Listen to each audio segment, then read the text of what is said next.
கொடஞன் குடியிருந்த வீடும் கொடுத்த விழுத்தெய்வம் தேடியும் மள்ளி கொடுத்த அழகன் அறிவூட்டும் வெள்ளி விளக்கே விளக்கு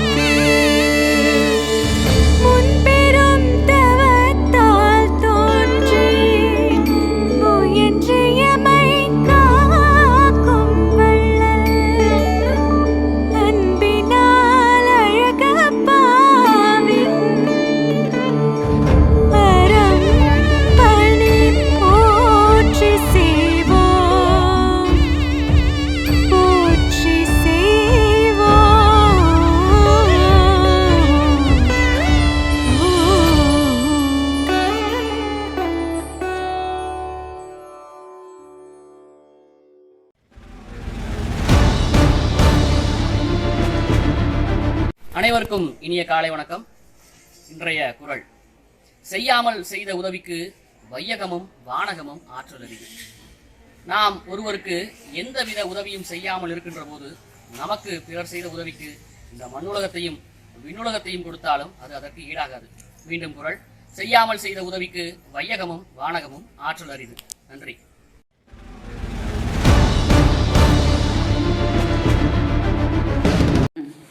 Happy morning, children.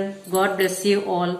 Hope you're all doing well along with your parents, taking care of them in this pandemic situation. I am Mrs. N. Lakshmi, going to deliver you a beautiful speech on the value of discipline. So children, discipline is to be obedient and have self-controlled behavior, to follow orders of proper authority. Discipline is of great importance in the whole life and needed in every walk of life. It is required by everyone who needs to work on any project seriously.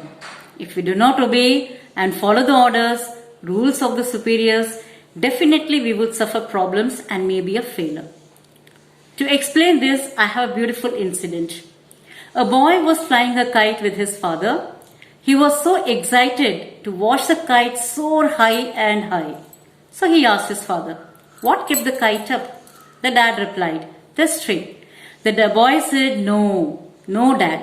The string is holding the kite down. Suddenly, father, he broke the string. The kite came crashing down. Now the boy understood what was holding the kite up. This is true in life as well.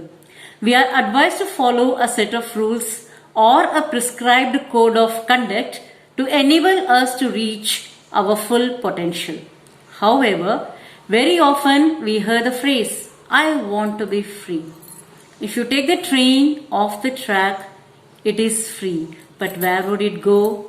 If each one of us follow our own traffic rules and drive on any side of the road, what would you call it? Freedom or chaos?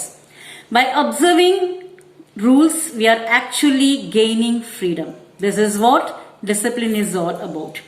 We should always be in discipline and obey the order of our parents and teachers to be successful in our lives. I hope you also must have understood the value of discipline. So, thank you children. Have a very nice day. Thank you so much. Thank you.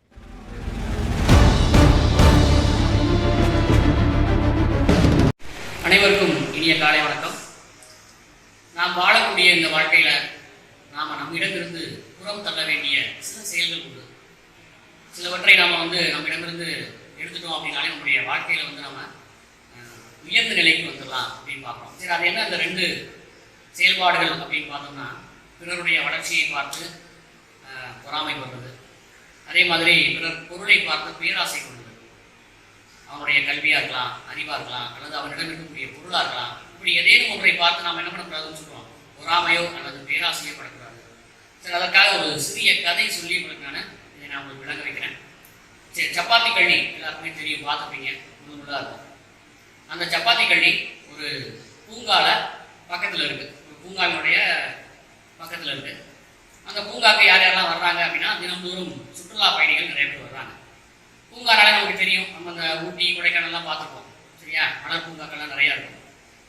பல்வேறு நிறங்களில் பல்வேறு மனம் தரக்கூடிய சரியா நறுமணம் மிக்க நிறைய மலர்கள் இருக்கும்.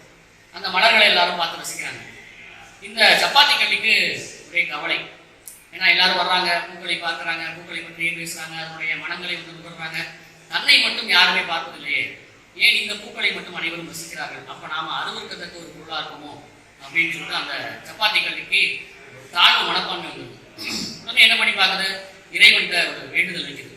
சரி, அந்த தவம் இருக்கிறதுன்னு சொல்லுங்க, அந்த மாதிரி இறைவன் இடத்துல அது ஒரு வேண்டுதல் வைக்கிறது. இறைவனும் வர்றாரு, வந்து இறைவன் கேட்குறாரு, உனக்கு என்ன வேணும் அப்படின்னு கேட்குறப்ப, என்னை யாருமே ரசிப்பது கிடையாது, அதனால நான் ரசிக்கக்கூடிய ஒரு பொருளாக இருக்கணும், விலை மதிப்பற்ற ஒரு பொருளாக இருக்கணும், அந்த மாதிரி ஒரு பொருளாக என்னை மாற்றுங்க அப்படின்னு சொல்லிட்டு வரம் கேட்குது. கடவுளும் சரி உனக்கு என்ன வரம் வேணும் கேளு அப்படின்னு சொன்ன உடனே, நான் வந்து ஒரு தங்கத்தாலான ஒரு சப்பாத்தி களியாக மாறணும்னு ஆசைப்படுறேன் அப்படின்னு அந்த சப்பாத்தி களி கேட்குது. இறைவனும் வரம் கொடுத்துட்றாரு. சரி, இங்கிலிருந்து நீ வந்து ஒரு தங்க நிறத்தினாலான சப்பாத்தி களியாக மாறிடுவார். சப்பாத்தி களியாக மாறிடுச்சு. அந்த பூங்காக்கு நிறைய பேர் வர்றாங்க. யாரும் வர்றாங்கன்னு பார்த்தோம்னா சில திருடர்களும் வர்றாங்க. காலையில் பார்த்துட்டு போயிடுறாங்க, ரொம்ப பளபளப்பாக இருக்காங்க. எல்லாருமே அதை வந்து கவனிக்கிறாங்க. அந்த திருடர்கள் இன்னும் கூர்ந்து கவனிச்சுறாங்க. இந்த தங்கம் இங்கே இருக்கக்கூடாது, நம்ம எப்படியாவது தினப்படி நம்ம திருடிடணும் அப்படின்னு ஆசைப்படுறாங்க. அப்படி ஆசைப்படுற அந்த நேரத்தில் இரவு நேரம் ஆயிடுது. இரவு நேரத்தில் அவங்க அந்த பூங்காவில் ஏறி குதிச்சு யாருக்கும் தெரியாமல் வந்து அந்த தங்கத்தினுடைய எல்லா பகுதிகளையும் அறுத்துட்டு போயிடுறாங்க.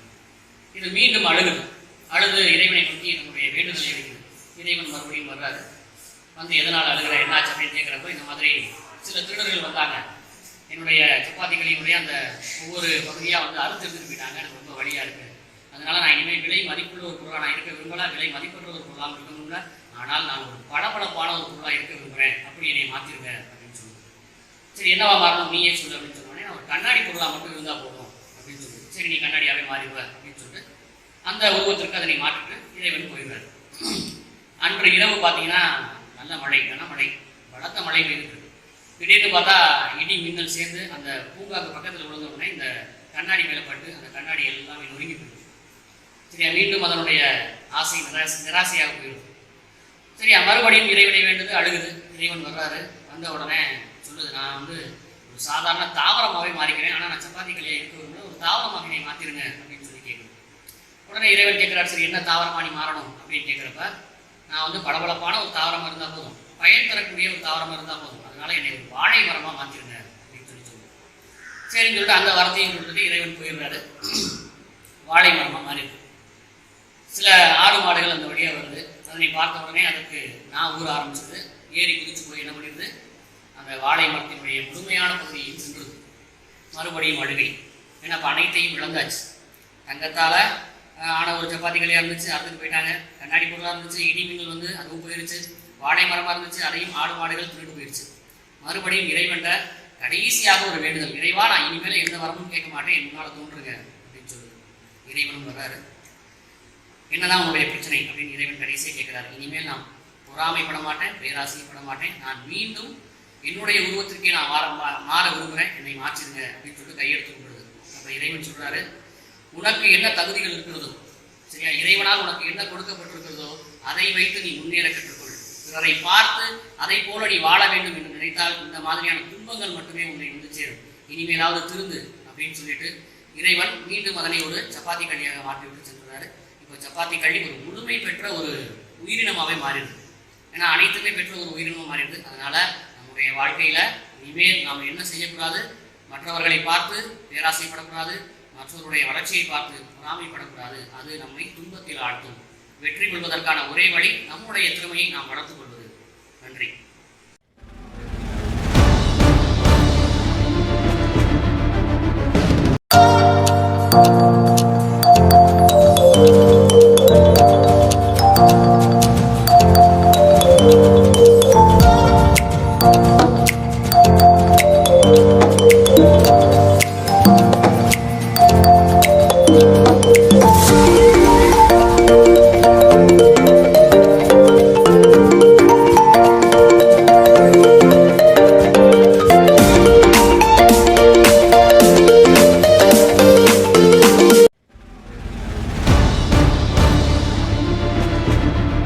Happy morning, children.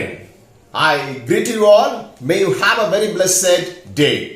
I hope everybody is writing your examination well. Please send your PDF answer sheet before 1 p.m. Okay, and be truthful. That is very important. Whatever you know, you write. Okay, receive the answer sheet, write the answers and send it to us before 1 p.m. and truthfulness is very important, and scoring low mark, it doesn't matter. Being truthfulness will bring you a lot of blessings. Yes, a person who is diligent, he will find riches. Okay, he will be prosperous and he will be lifted high. You must be diligent, hardworking and prudent. Okay, my dear students of classes 9 to 12, as per the government's order, we are going to open the school on September 1st. Have you all bought the uniform? Have you started to, have you given to the tailor for stitching? If you have not done it, please do it. Okay, please be smart. Very first day when you come to school, you should be smart looking with good uniform. Okay, all the details about your reopening day, we will give you a very big message. Please go through it and then we will follow all the SOPs and we will have a very good learning days. Okay, classes 6, 7, 8 children, you also continuously attend your online classes. Very soon the school may be open for you. Don't worry, be happy. I wish you all the best for your examination. Stay safe, be happy. Thank you. Have a great day.